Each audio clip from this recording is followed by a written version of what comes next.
kujjukira mu 2019 High Court yasala omusango ng'eraga nti lino ettaka si lya kyaki wabula ng'erizzaayo mu mannya g'omugenzi Nachwa Evelyn. Era bwe twagenda mu kkooti ne twekubira enduulu nga tulaga nti empoza eyavaamu ensala ya kkooti yali nfu.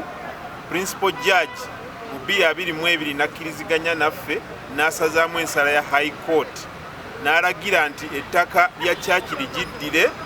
Byonna bye baali bakoze okugobako ku kyaki ku ttaka bisaziddwamu era n'alagira nti omusango guddemu guwozebwe.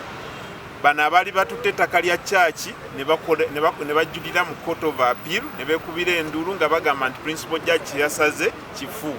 Olunaku lwa leero Court of Appeal evuddeyo n'ekakasa ekya Principal Judge kyeyasala negamba nti ensala ya High Court yali nfu baddemu omusango guwozebwe abantu bonna baleeta obujulizi ku bwannannyini bw'ettaka.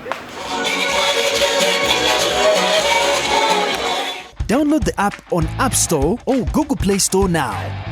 Vision Digital Experience, the future of media.